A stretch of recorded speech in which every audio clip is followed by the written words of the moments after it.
بسم الله الرحمن الرحيم إن الحمد لله نحمده ونستعينه ونستغفره ونؤمن به ونتوكل عليه ونعوذ بالله من شرور أنفسنا ومن سيئات أعمالنا من يهده الله فلا مضل له ومن يضلل فلا هادي له وأشهد أن لا إله إلا الله وأن محمدا عبده ورسوله.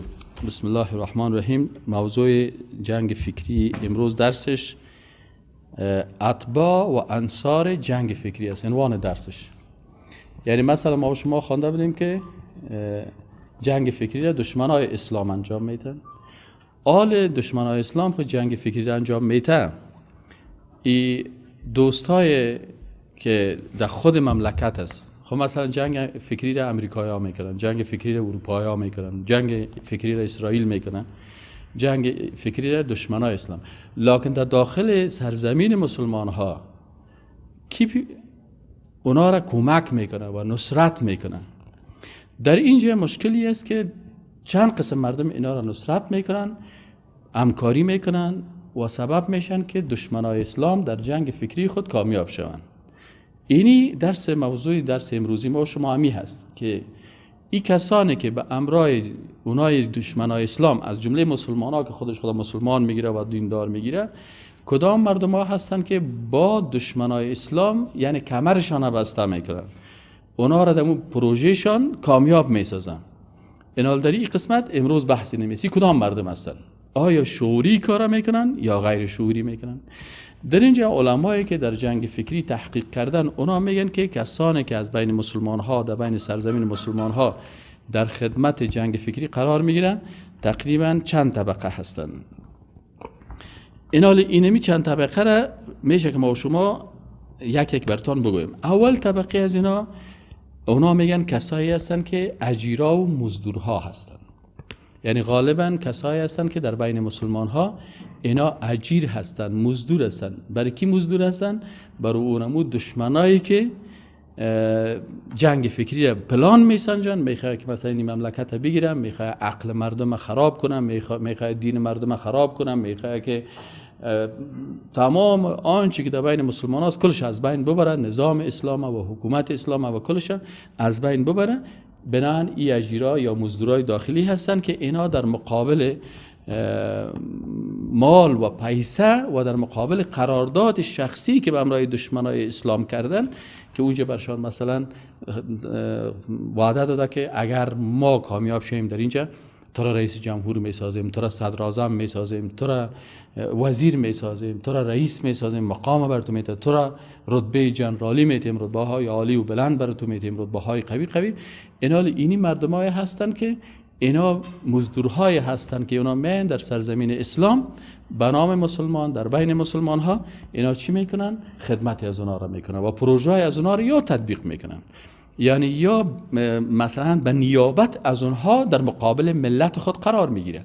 ملت این سابق مثلا انگلیس ها وقتی که یک مملکت هم میگرفتن، یک قماندان یا یک رهبر انگلیس اونجا چی میکردن؟ تعیین میکردن. مثلا والیش انگلیس بود، آلتو نمیکنن، آل از خود اونمون مملکت یک نفر چی میکنه؟ مثلا انگلیس افغانی انگلیس، فهمید؟ یعنی افغانی امریکایی، افغانی اسرائیلی، افغانی یهودی، افغانی چطورکایی. اینا حالا باز چی میکنن؟ که اینا کسایی هستن که دین خدا فروختن، امت خدا فروختن، سرزمین خدا فروختن و به خاطر منفعت های شخصی خود چی میکنن؟ به خاطر چی؟ به خاطر پول، به خاطر چوکی، به خاطر قدرت، به خاطر شهوات اینا کار میکنن. این اشخاصی که به شکل مزدور به نفع جنگ فکری، به نفع رهبرای جنگ فکری و به نفع از اونا کار میکنن، یا چی هستن؟ در جمله سیاستمدارا میباشه. بعضی سیاستمدارا را استخدام کردن، بعضی از مالدارا را استخدام کردن، بعضی از نظامی ها را استخدام میکنن، بعضی ژورنالیست ها هستن، بعضی انسان های هستن به نام فکر و به نام اندیشه حرکت های فکری و ترا میگه. ما بسیار صاحب فکر هستیم، صاحب اندیشه هستیم. به این شکل از این طریق از اینا یا چی میکنن که ملت چی میکنن؟ در خواب غفلت قرار میتن و اینا به نفع از اونا کار میکنن. و ما شما بسیاری وقتا دیدیم که بسیاری کسایی بوده که در طول تاریخ مثلا کسایی بودن از شاه شجاع شروع تا نور محمد ترکی و تا امین و تا کارمل و تا احمد تا محمود تا کلبی و تا مقصود، اینا در کل ما شما ببینیم که یا چی هستن، یا اجیرا و کسایی هستن که در بین مسلمان، حتی بسیاری کسای با لنگی و با ریش و با چپن و ملا و مولوی گپا هم در این جمله قرار میگیره. یعنی تو نیست که تنها ما بگیم سیاستمدار است، نیست. سیاستمدارا میتونن مزدور شون، از چیزها استفاده میکنن، از طبقات مختلف، از ژورنالیست ها استفاده میکنن، از استادای پوهنتون استفاده میکنن، از علمای دین استفاده میکنن. اینی طبقه مزدوری هستن که اونا در مقابل اون منافعی که برشان داده میشه یا در خدمت از اونا قرار میگیرن. دوم طبقه کسانی که در جنگ فکری انصار و اتباع رهبران جنگ فکری می باشند. اینا کی هستن؟ مردمایی که خارجون میگن، یعنی کسایی که خارج شدن از ملت اسلام، یا از دین اسلام به شکل کامل خارج شده، مرتد شده، از دین برآمده، نصرانی شده، یا بیخی سیکولر شده، یا کمونیست شده، یا بیدین شده، که اصلا دین قبول نداره، برنامه‌های دینی را قبول نداره، یا از دین برآمده. و یا کسایی است که 100% نه 50% برآمده. مثلا بسیاری کسا هست میگه والا من مسلمان هستم، نماز اسلام قبول دارم، مثل که کمونیست‌ها در افغانستان میگفتن من نماز میخوام، روزه میگیرم، خب من اقتصاد اسلام قبول ندارم، خب من سیاست اسلام قبول ندارم، خب من حکومت اسلام قبول ندارم. اینا یا نیمه مرتد هستند، یک تعداد مرتد اما تو خوب فکس کامل است، یک تعداد نیمه مرتد نیمه بیدین است که اسلام افتؤمنون ببعض الکتاب و تکفرون ببعض فما جزاء من یفعل ذلك. الله میگه مثل یهودیایی که اونا چی کردن؟ ما نصف دین قبول داریم، نصفش قبول نداریم. الله گفت افتؤمنون ببعض الکتاب، آیا شما نصف قرآن، نصف کتاب، نصف تورات، نصف انجیل، نصفش قبول دارین، و تکفرون ببعض و نصف دیگهش کافر میشین.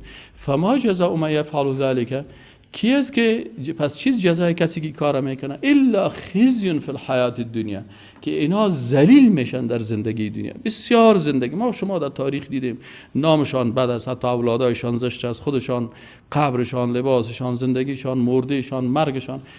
خزی فی الحیات الدنیا، ذلیل میشن در زندگی دنیا. الله هست، این قانون الهی از شریعت الله هست، ذلیل میسازش. شما همین ترکی رو برین قبرش سیل کنین، با چی ذلتی کشته شد. شاگرد خودش حفیظ الامین دستای ترکی را ماچ میکرد، استاد بازو به نام شاگرد وفاداری را لقب داده بود. دیگر رو صاحب الله کسی که میگه افتؤمنون ببعض الکتاب و تکفرون ببعض فما جزاء من یفعل ذلك الا خزی فی الحیات الدنیا. الله را در دنیا ذلیل میکنه و ان شاء الله تعالی کل زیرا ذلیل میکنه و زندگیشان زندگی بسیار ذلت است و جهالت است و خودشان میفهمن. لکن اینمی موتر، اینمی قدرت، اینمی چوکی، اینمی چار و زندگی دنیا هست، اینا را فریب دادن چون بسیار ذلیل میباشن، بسیار ذلیل، خودشان احساس ذلت میکنن. یک نفر ببینی کلان آدم است، یک سگ امریکایی صاحب سرشانهایش بالا شده، او تورن جنرال صاحب این چی گپ است؟ والا صاحب قانون است. خب اینا صاحب سیکن او وزیر صاحب سیکی چی حال است؟ والا صاحب چیزی که والا قانون است فلان است. ببین بسیار ذلیل است.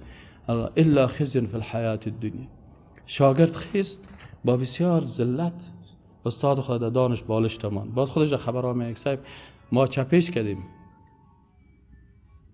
فهمیدی؟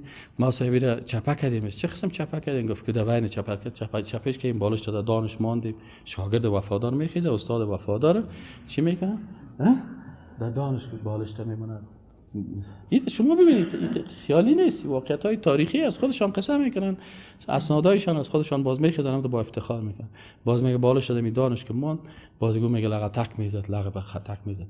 او رهبر برش میگه خیر زمین قبام که نفسم برای آله. نه، او ترکی میگفت که من رهبر خلاق هستم، الله خالق است، خلاق باز یک رتبه بالاتر، یعنی از او کدام العیاذ بالله خدا چیزی رهبر خلاق.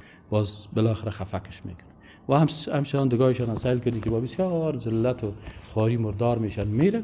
من باز فقط افغانستان دیگه چی گپ است؟ اینجا که صاحب کمونیست ها مرد، شهید کمونیست خان، شهید تجار مخدرات، و هم که تجار مخدرات هم که مرد و هم صاحب چی است و هم شهید است. هر کسی که در دانت آمد، یعنی در افغانستان همیش کلمه مجاهد، یعنی هر لندغر و چهار تنگ قرضدار تو، یعنی می نام است باد که من مجاهد هستم، هر کس صاحب خیسه که من صاحب چی هستم؟ شهید هستم. در حالی که شهید کسی است که جهاد بکنه لتکون کلمت الله هی العلیا، اونو شهید واقعی است که به خاطر دین الله شهید میشه. ای که ما تو بخوایم یا نخوایم و این رتبه شهادت دادن کار هر کس نیست، هر کس و هر ناکس. ولا تزکوا انفسکم، الله میگه شما خود تزکیه نکنید، هو اعلم بمن اتقى، الله میفهمه کی با تقوا هست. ما اگر یک نفر میگم که شهید است، میگم نحسبه كذلك، ما تو گمان میکنم که شهید باشه، ولا نزکی علی الله احدا. اینا در روز قیامت الله شهیدای حقیقی را میکشه. باز از افغانستان بسیار ببینید که چقدر صاحب نامه هست، بازیار میگه که شهیدای لینن برند قطار لینن، شهیدای امریکا برند زیر بیرق اوباما و ترامپ، برند الله باز اونجا برند شما صاحب زیر بیرق، شهیدای نشنالیستی قوم پرستا برند زیر بیرق. بسیار مردم از به خاطر قوم پرستی کافر شدن. وطندارم است، من از وطندارم دفاع میکنم. وطندار خب کفر میگه؟ نه خیلی اگه کفر هم گفت دما وطندار ده، دمون پختانی دی. انشاءالله که پشتونای قوم پرست در روز قیامت و ما ذالک علی الله بعزیز در زیر بیرق ماسولینی و زیر بیرق هتلر میخیزن، چرا که قوم پرست بدن. تاجیکای قوم پرست، ازبکای قوم پرست، هزاری قوم پرست، هر کسی که هست در روز قیامت ملائکه میان و برش میگه بیا بیا بیا تو برو در زیر بیرق هتلر.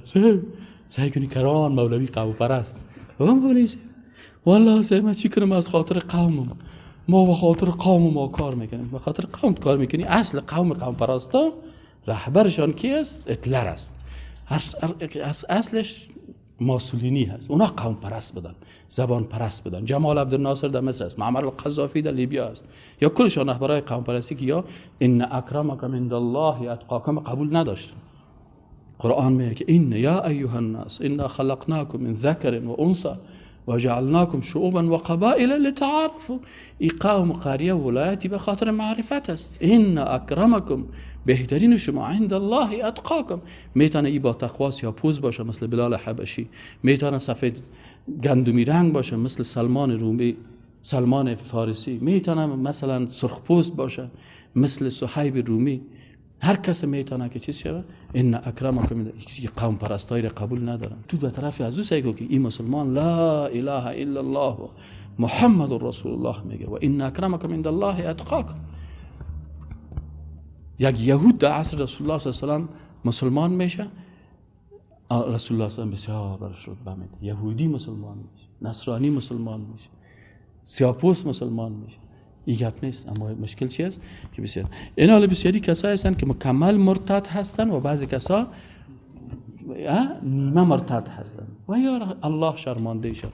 بسیاریشان نمیفهمن، کافر هستن. بسیاری کسا نمیفهمن. یک روز یک کس برادر صاحب چطور بود می تلویزیون بیانیه دادم. چی بیانیه دادید؟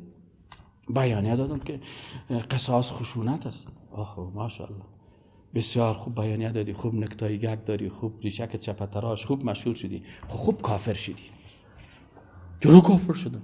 او لوده خان، الله میگه و فی القصاص حیات. تو ضد الله میگه که خشونت است. الله میگه زندگی است، قاتل باید قصاص شود. تو میگه که نه زیب این خود چی است؟ ما چیز کنیم. یعنی این بسیاری کساست. این مرتدا که هستن یا باز غالبا در لباس چی داخل میشن در بین مردم؟ در لباس ملت گرایی و قوم گرایی و قوم پرستی. مسلمان خود قوم پرست نیست. ما قوم پرستش نمیکنیم، قوم خود خوش داریم. اما باز اگه قوم ما مثل ابو لهب وار کافر بود، ابو لهب قوم رسول الله صلی الله علیه و آله نبود، کاکایش نبود، قریشی نبود، اما باز وقتی که کافر بود باز برش میگیم تبت یدا ابی لهب و تب ما اغنى عنه ماله و ما کسب. این باز مسئله قوم خود باز قرآن رو فیصله کرده.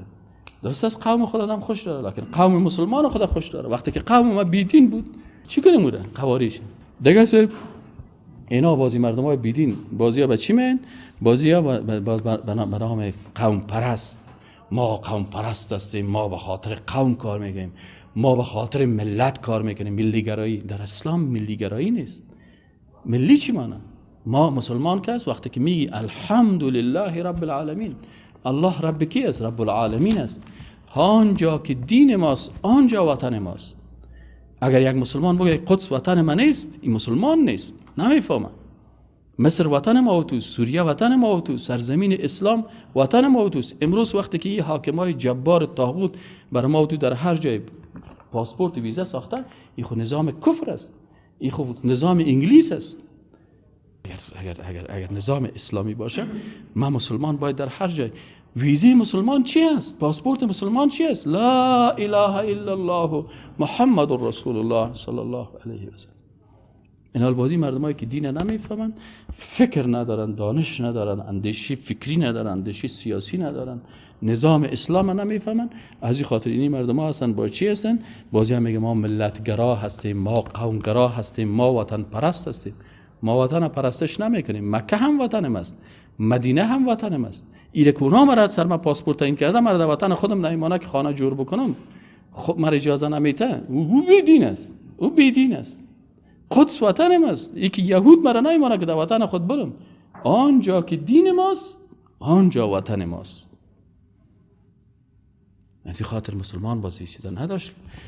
تا چند قرن پیش وقتی که نظامای طاغوتی نبود، واقعا نظام خلافت اسلامی بود، مسلمان افغانستان اینجا حرکت میکردن، تو راسن میرفت 6 ماه در راه میکرد. از اون طرف پس از مکه تا اینجا میاد، نه کس ویزا پرسانش میکرد، نه پاسپورت پرسانش میکرد. وقتی که نظام انگلیس آمد، نظام انگلیس مسلمان‌ها رو تکه تکه کرد، قومی جورش کرد. تاجیکستان، ازبکستان، ارمنستان، نه، این تقسیم انگلیس است، تقسیم اسلامی نیست. انسان مسلمان به این تقسیم بندی ها هیچ وقت از نگاه عقیده ما باور کردن نمیتونیم. از نگاه عقیده ما اینو درست قبول کردن نمیتونیم. نظام انگلیس و خط مشی انگلیس، این دیورند کی برای ما جور کردن؟ خط دیورند کی هست؟ دیورند یک انگلیس است. و ما دم مخططات و دم برنامه ها و دم پروژه های انگلیس میریم، چرا فکر نداریم؟ به فکر هستیم. متوجه هستین؟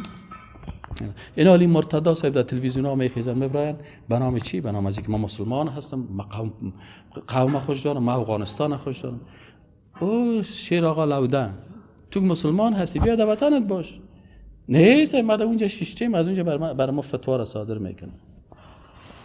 این حال ای چیست؟ این مردم های خارج از دین هستن و اینا بسیار خطرناک هستن، چون اکثرا پروژه های دشمن های اسلام همی است که یک تعداد مردم از دین میکشه، از عقیده میکشه. باور بکنین او کمونیستی که 30 سال پیش کتاب لنین خوانده، امیال اگه 500 رکعت نماز هم بخونه، لکن کله شونمو کله لنینی نیست.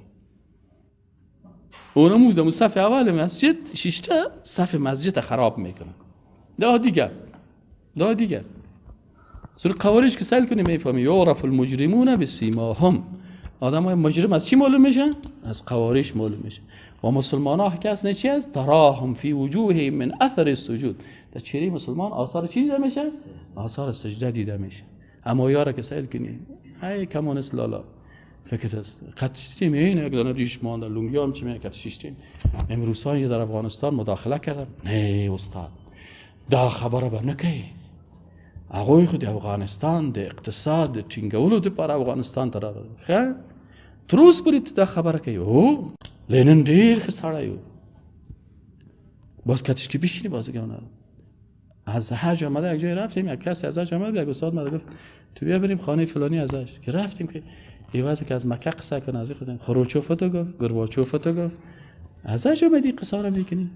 او خود زبان خود ترجمان است. این گندگی ها که در کله باشه نه که تگان دا که میشینی او گندگی ها خود در مغزش هست، حالا از زبانشون هم گندگی برآمده میره.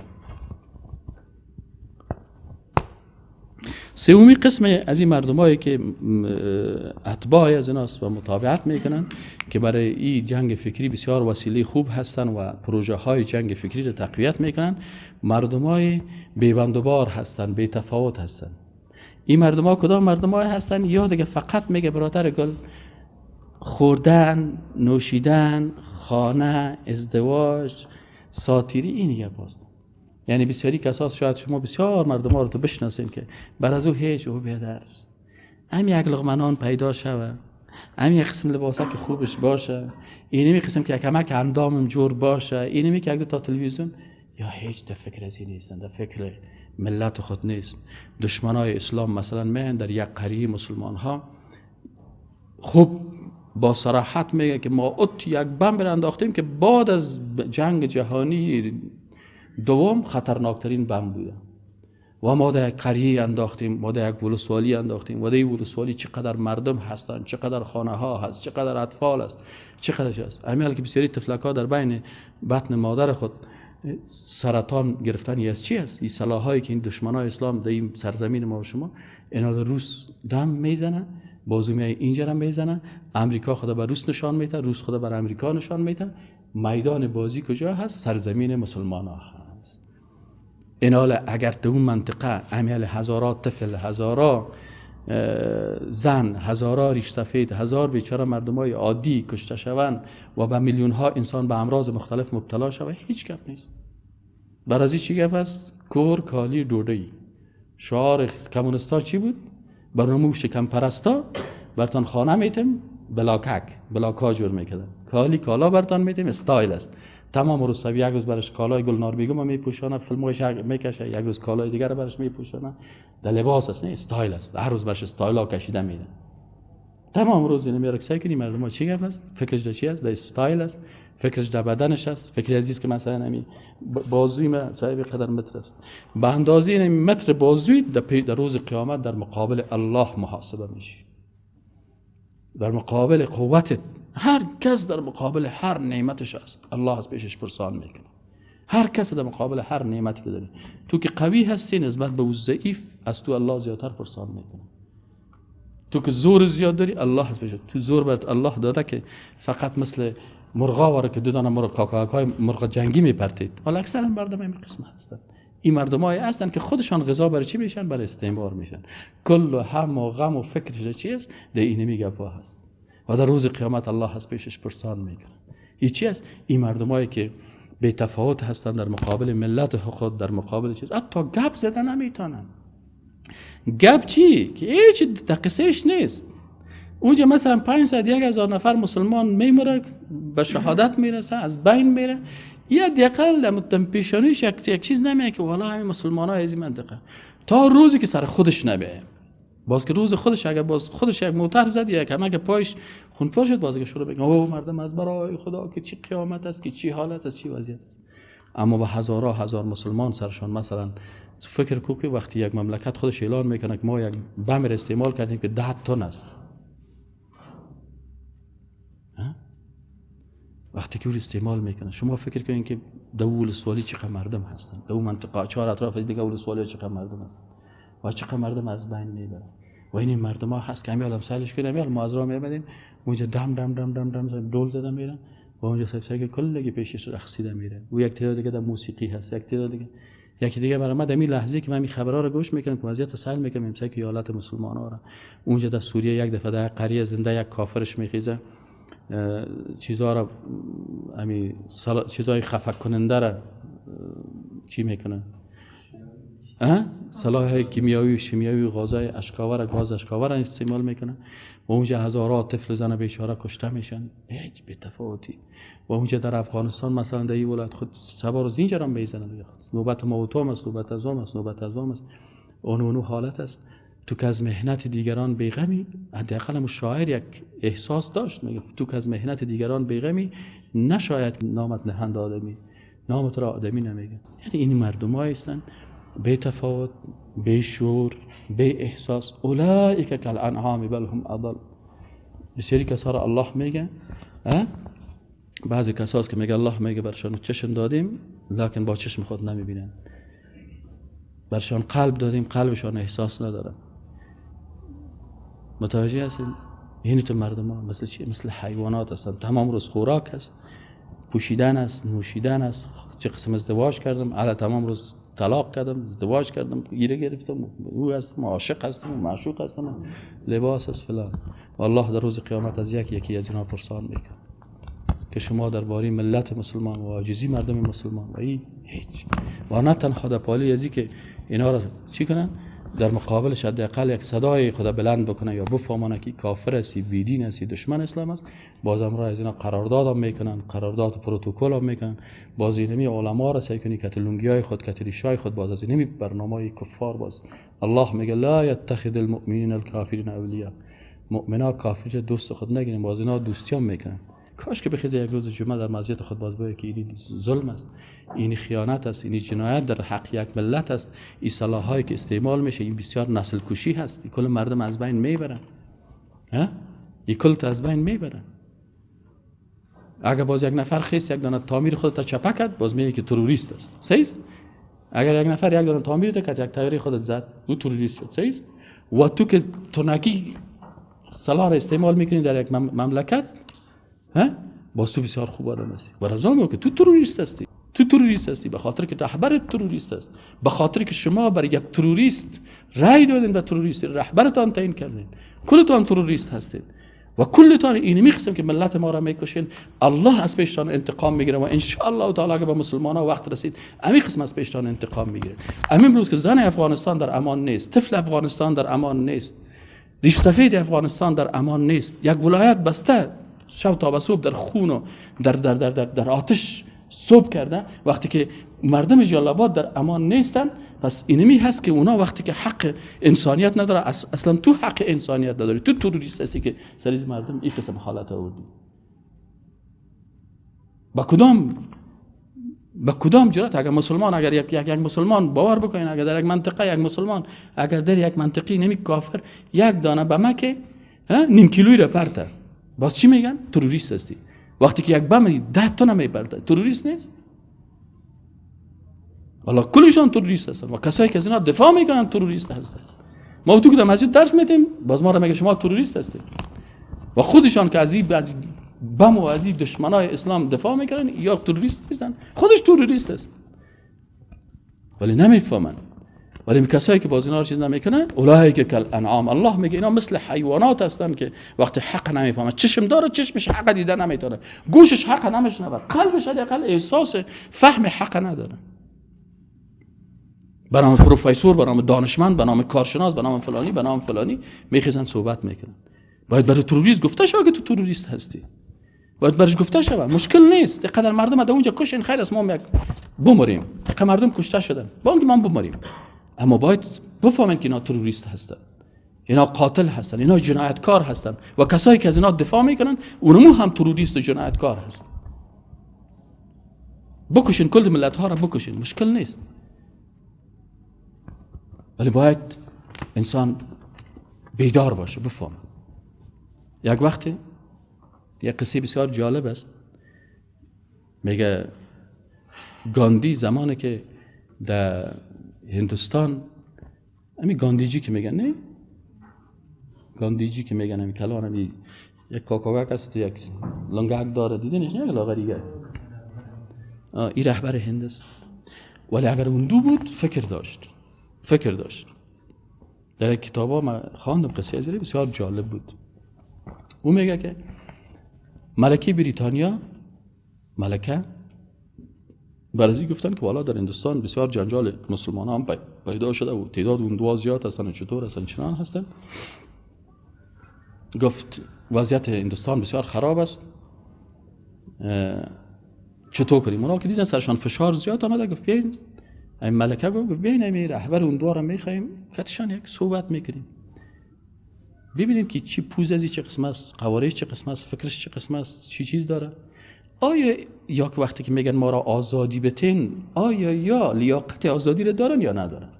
ملکه بریتانیا برش میگه که یک مرتبه میخوایم ببینیم که همین لیاقت آزادی را داره یا نداره. اگر نه که لیاقت آزادی را نداشت، خودش کم پرست بود یا نون پرست بود یا به خاطر ازی میگن برش میگیم خیر است، برات یک 60 میلیون بر پیسه میتیم در جیبک خودت باشه و یک مقدار بر زمین میدیم، یک مقدار بر خانه میدیم، یک مقدار بر تی میدیم، باز اون چیزا عادتش میدیم. اما اگر فکر داشت که لیاقت داشت که آزاد باشه، باز تو یه دفعه بخواین پیشمک ما ببینیم که چه قسم آدم است.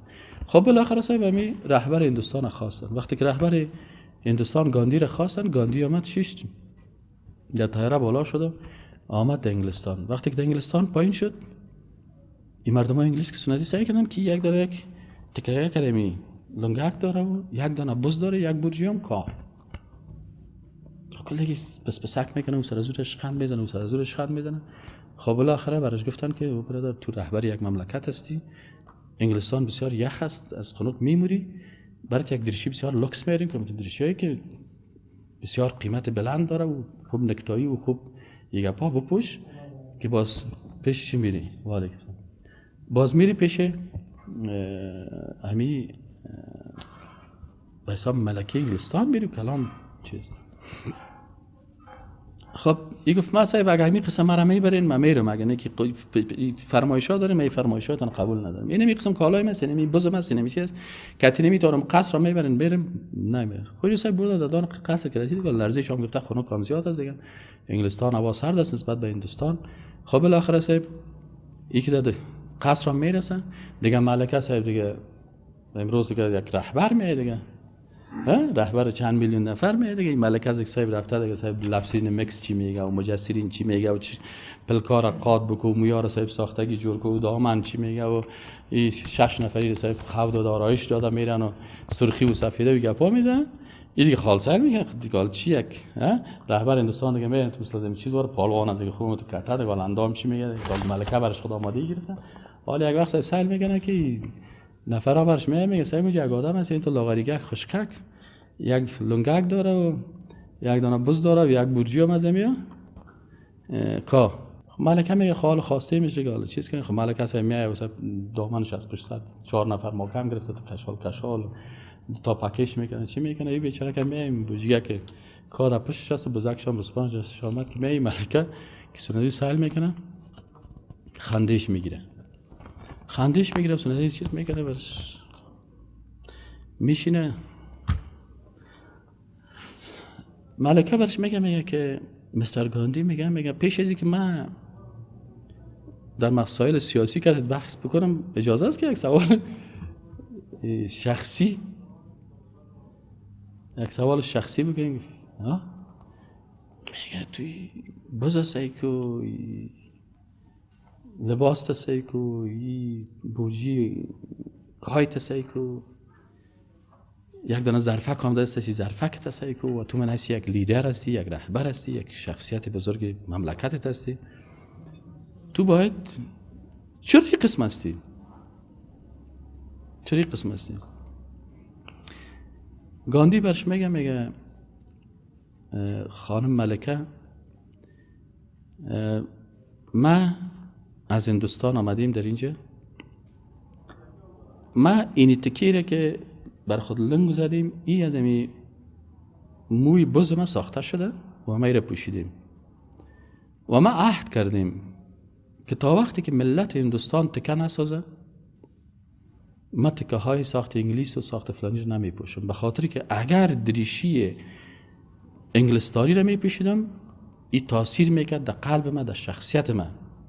پس من نخواستم که لباس شما رو بپوشم، برهنه میگردم خب لباس انگلیس رو نمی پوشم و ما ای بز ما به خاطر ازی آوردیم همراهی که بز ما از سبزی انگلستان نخوره، چرا بز ما به شخصیت میشه. ما برش کای هندوستانی آوردیم که از کای وطن خودم بخوره و باز از این کای وطن خودم ای شیر جور بکنه و ما یک شب یا 2 شبی که همراه شما هستم نان تانه نمیخورم، چون اگر غذای شما را خوردیم معده ما قابلیت استعمار را پیدا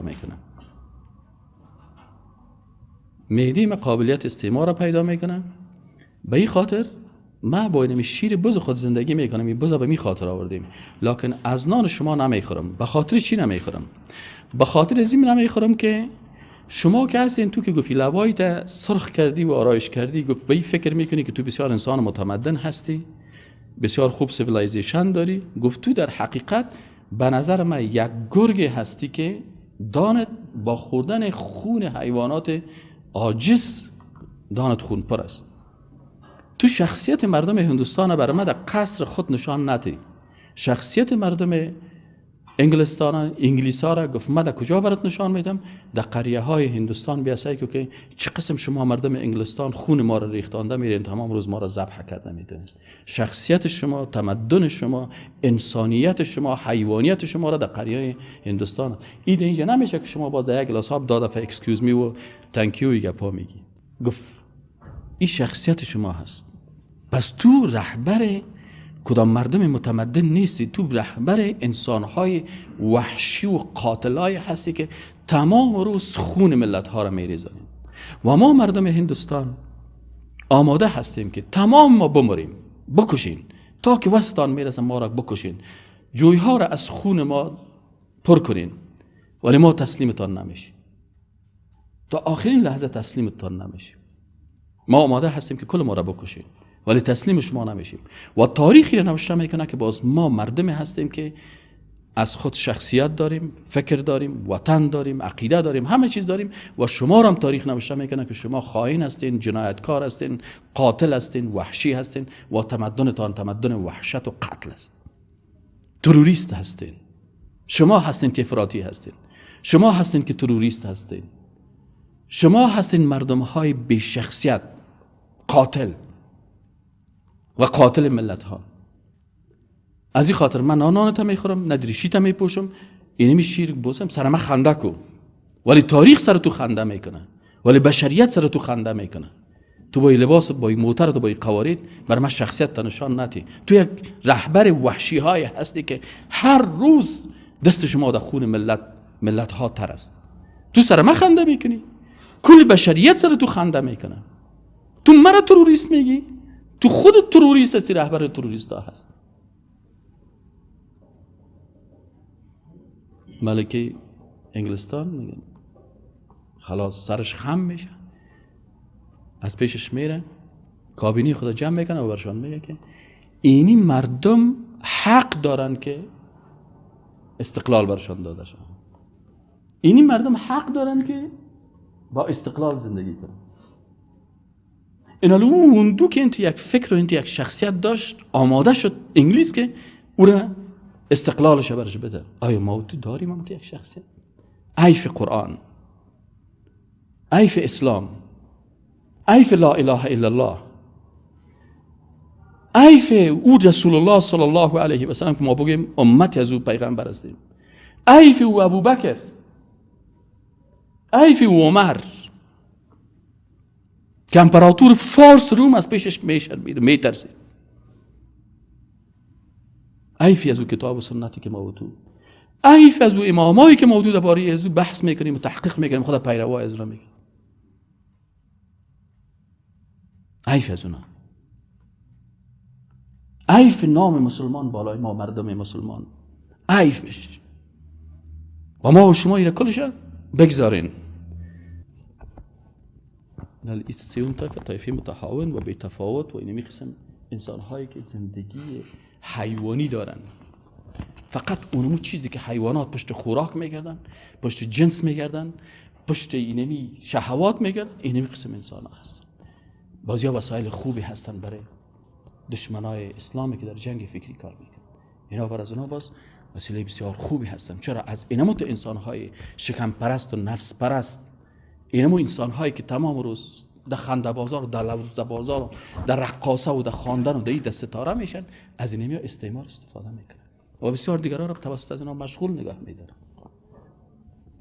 چهارم قسم کسایی که برای استعمار وسیله قرار میگیرن، انسان هایی هستن جاهل به حقیقت اسلام. اینا اسلام نمیفهمن، دین نمیفهمن، قرآن نمیشناسن، پیغمبر نمیشناسن، حدیث رسول الله صلی الله علیه و آله نمیشناسن، نمیفهمن دین یعنی چی معنا میده. فقط تعصبات و فقط مذهب پرستی، فقط قوم پرستی. اینمی خوشحال است که والا مثلا ما فلانی هستیم. دین فهمیدی؟ دین فهمیدی؟ لا اله الا الله را معنایش بسیاری کسا نمیفهمن. لا اله الا الله بسیاری کسا را پرسان کنی که لا اله الا الله 3 تعهد است. وقتی می لا اله نیست، هیچ کسی که ذاتش عبادت شوه و قانون و شریعتش تطبیق شوه الا الله، بغیر از الله. اینجا 2 تعهد شد. و امی ذات الله و قانون شریعت الله به طریقی کی تطبیق شوه؟ به طریقی محمد رسول الله صلی الله علیه و سلم. اینا رو عبادت کی رو میکنی؟ عبادت الله رو میکنی. رکوع عبادت نیست، سجده عبادت نیست، نذر عبادت نیست، ذبح کردن حیوان عبادت نیست. جناب بزرگواری که تمام روز دعوا میزنی و دعوای رهبریت دینی را میکنی، پیش رویت عبادت غیر الله میشه. رکوع به مخلوق میشه، سجده به مخلوق میشه، ذبح در مقابل مخلوق میشه. پیشروی استادگی از 100 نفر مسلمان استاد است، مرد زیر پای عروس ذبح میشه. یک نفر نیست که برش بگه که اینمی خود شرک است.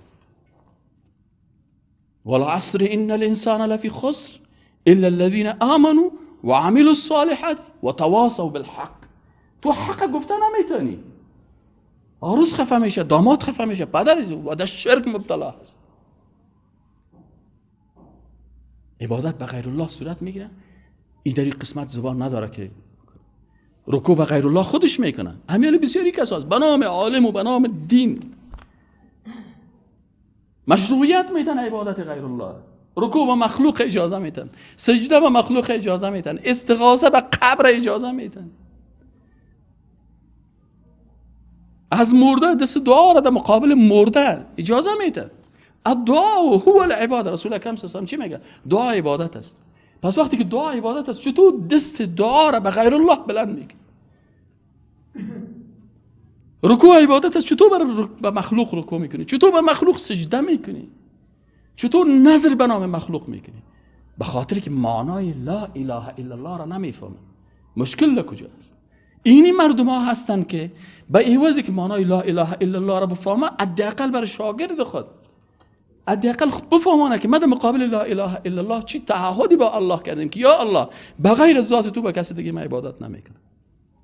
تعهد دومی یا الله به غیر از شریعت تو لا اله نیست هیچ کسی که صلاحیت داشته باشه که برای من قانون بسازه، شریعت بسازه. هیچ کسی رو من قبول ندارم. حالا چقدر قانونایی هست که ضد قانون الله هست و تطبیق میشه. یک کسی میگه من سوسیالیست هستم، کلمه میخونه، این جاهل است. اونجا کلمه میگه که لا اله نیست هیچ کسی یا الله که تو تعهد میکنم که بغیر از شریعت تو قانون کسی دیگه اینا نمیپذیرم، قبول نمیکنم، تطبیق نمیکنم. سوسیالیسم مسلمانای هستن که سوسیالیست هستن، مسلمانای هست میگه مسلمان هستم و کمونیست هستم. چطور میتونی با لا اله الا الله کمونیست هم باشی، لا اله الا الله هم بگویی؟ فمن یکفر بالطاغوت، اول باید به طاغوتا کافر شوی. طاغوت کمونیسم، طاغوت سوسیالیسم، طاغوت ماتریالیسم، طاغوت دموکراسی، اینا طواغیت هستن. اما معنای لا اله الا الله را نمیفهمن. تعهدی که با الله کرده در لا اله الا الله نمیفهمن.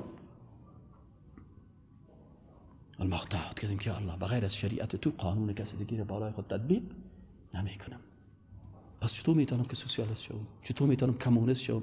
چطور میتونم سیکولر شوم؟ چطور میتونم به فلسفه های مثلا نشنالیست شوم، قوم پرست شوم؟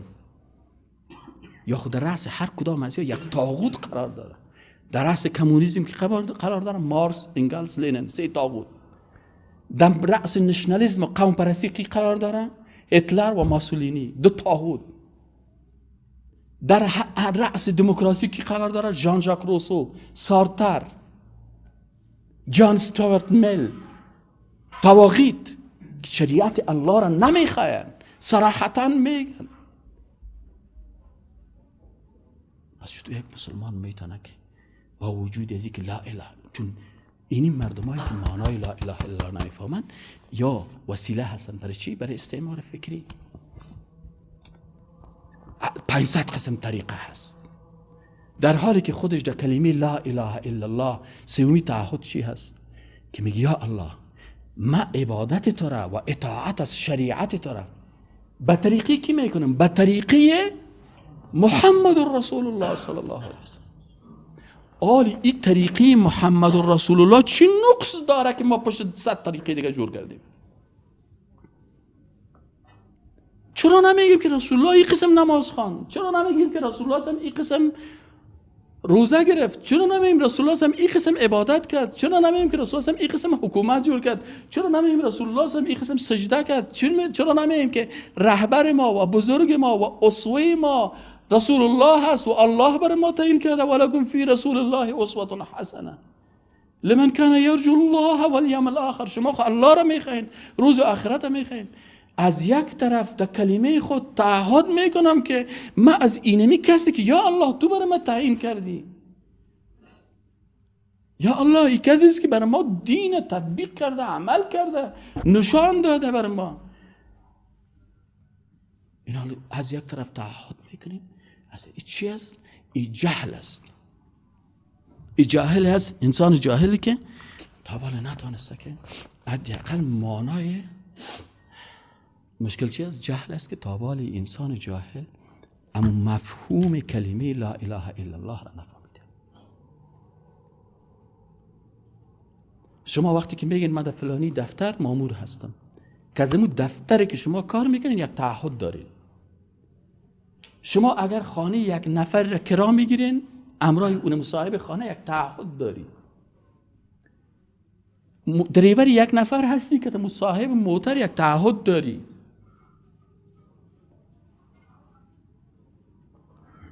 با هیچ کسی وقتی که میگی من مسلمان هستم یعنی تعهد نداری با الله. میگی من امت رسول الله هستم، آیا با رسول الله صلی الله علیه و سلم تعهد داری یا نداری؟ حداقل از خود پرسان بکن.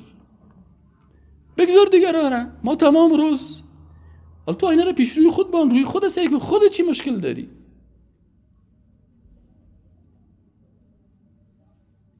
یه دفعه روی خودت سعی کن. سردگاه خلا نخت میکنی که تو بینیت کج است، که تو گوشت خلال است، که فلان. خودت سعی کن. خودت چی مشکل داری؟ وقتی که سردگاه را فکر میکنی، تو ببین که همین تعهدات تا با الله حفظ کردی، بگذار خلاص همین دیگه. وقتی که انسان هوشیار و فهمیده که از الله میترسه، والله این مردم مسلمان فکرتان بگیرین، والله اگر انسان عیبهای خود سرش فکر بکنه که من چقدر گناهگار هستم و من چقدر اشتباه کردم و من در روز قیامت در مقابل الله چه قسم استاد شوم و من با الله چی بگویم و اگر از من سوال شوم من چی جواب بگویم. وقتی که انسان از گناههای خود، از اشتباهات خود، از غلطیهای خود، از نافرمانیهای الله را که کرده اینه که حساب بکنه، باور بکنین که کوچکترین انسان در نظرش 1000 مرتبه از خودش که در رتبهش بلنده. 1000 مرتبه. ابوبکر صدیق چی میگفت؟ یا الله، یا الله، کاش که یک توتا سنگ میبودم که در دیوار مسجد گذاشته میشدم، ابوبکر نمیبودم. در حالی که کسانی که توسط از اون میلیون ها انسان لا اله الا الله و محمد رسول الله گفتن، ولی با وجود از چی میگن؟ کاش که یک سنگ میبینم، یا لیت کنت حجرا، کاش که یک سنگ میبینم در دیوار مسجد کار میشد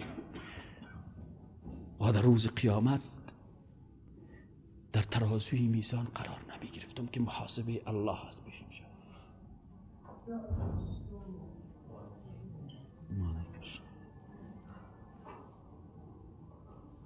این انسان های بی فکر که حتی معنای کلمه خدا نمیفهمه. این مسلمان اگر صاحب فکر باشه کوشش میکنه که صف مسلمان ها را حفظ بکنه، اتحاد مسلمان ها را حفظ بکنه، عزت مسلمان ها را حفظ بکنه. اما مشکل در کجاست؟ که انسان بی فکر همینقدر همه نمیفهم. پس اینی انسان های بی فکر هستن که یا چی هستن؟ اینی مردم هایی که حقیقت اسلام نمیفهمن. او روز رفتیم پیش یک دکتر، این دکتر بسیار آدم هوشیار بود. از دوستایم از گفت شیشتیم دکتر سه گفت استاد سیکو باید بیاموزیم.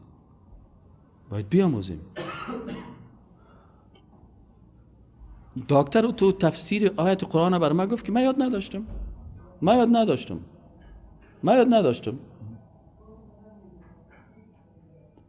گفت استاد گپ سر چی شد؟ یک خانم آمد اجازه علمی قرآن بحث کرد، دکتر طب است. یک خانم آمد پیش دکتر، تفلکش پایش کج شده بود. از او پرسان که یک خانم چرا تفلک پایش کج شد؟ گفت والا من امو وقتی که طفل در بطن ما بود من اشتباه کردم، عکس گرفتم شعاع اکس کس نه اکستریم.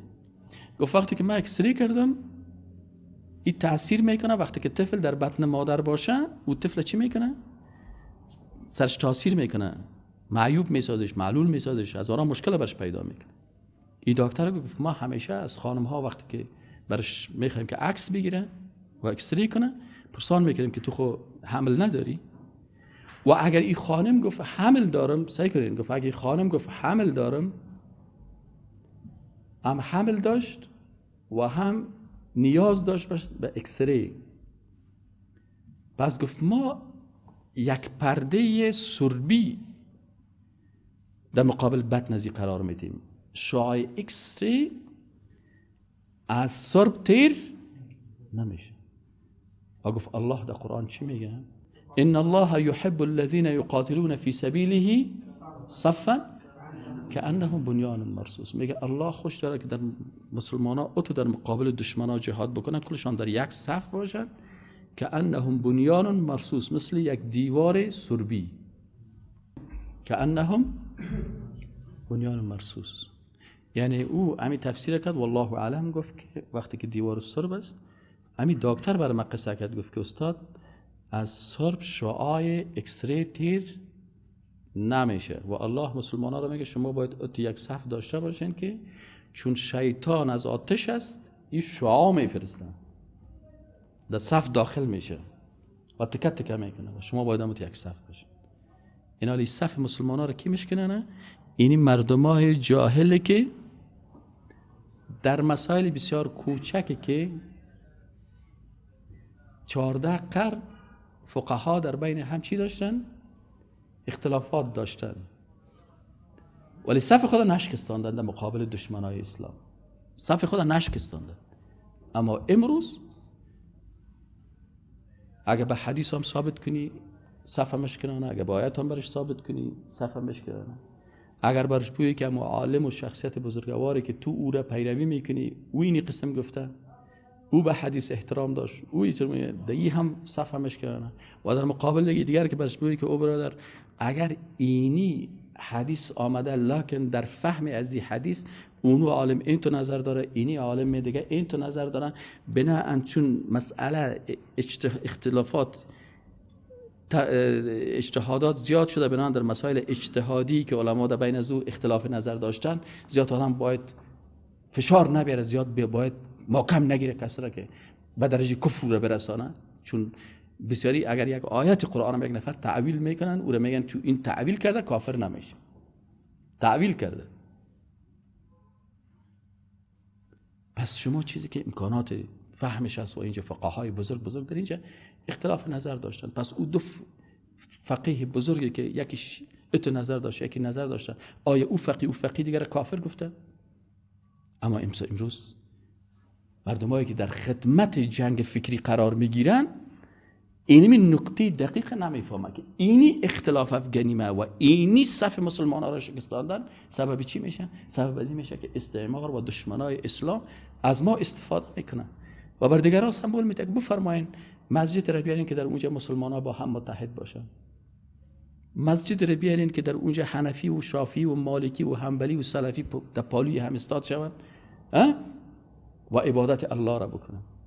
این مردمی که مسلمان خود نمیپذیره، این مردمی که لا اله الا الله برش ارزش نداره، این مردمی که قرآن برش اهمیت نداره، حدیث رسول الله صلی الله علیه و برش اهمیت نداره. خب این مسئله کوچک اختلافی هست، لکن موضوع آمنت بالله و ملائکته و کتبه و رسوله و الیوم الاخر و القدر خیره و شری من الله تعالی و البعث بعد الموت، دیگه خب موضوع مشترک هستیم، دیگه خب موضوع اختلاف نداریم.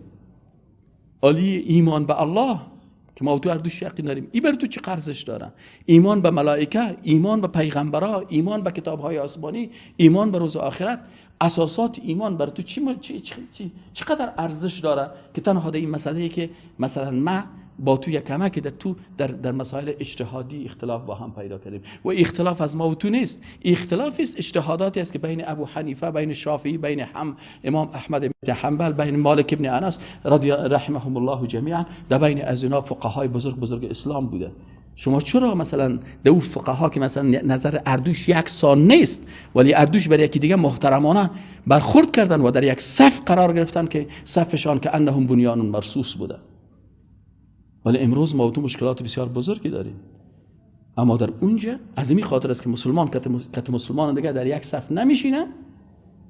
متوجه هستین؟ مسلمان در یک چوکی نمیشینه، سر یک میز نمیشینه، با هم تفاهم نداره. مسلمان کتی کافر تفاهم میکنه و از این خاطر کافر میایه و ما اوتر میزنه و از بین میبره و باز چی میکنه؟ باز دیگه مسلمانای دیگه میکنه تو خوبش کت که زده شه، شکر که کشته شه، خوب شدی ولایت کشتن، خوب شد فلانی را کشتن، خود فلان. باز سوار روز دیگه که سر خودش نوبت رسید باز چیغ زده میره که والا صاحب این چطور است؟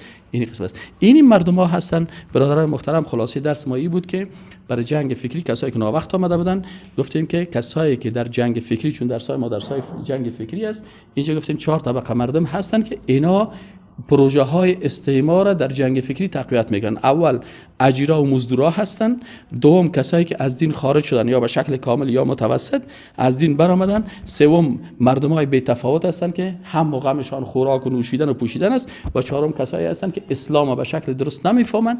اینا با اونمو مشکلاتی که خودش اسلام درست نمیفهمه، تفسیر غلطی که از اسلام میکنه، این سبب میشه که فایده ازی فایدهش برای دشمنای اسلام است و ضررش به خود مسلمان ها هستند. و السلام علیکم و رحمت الله و برکاته.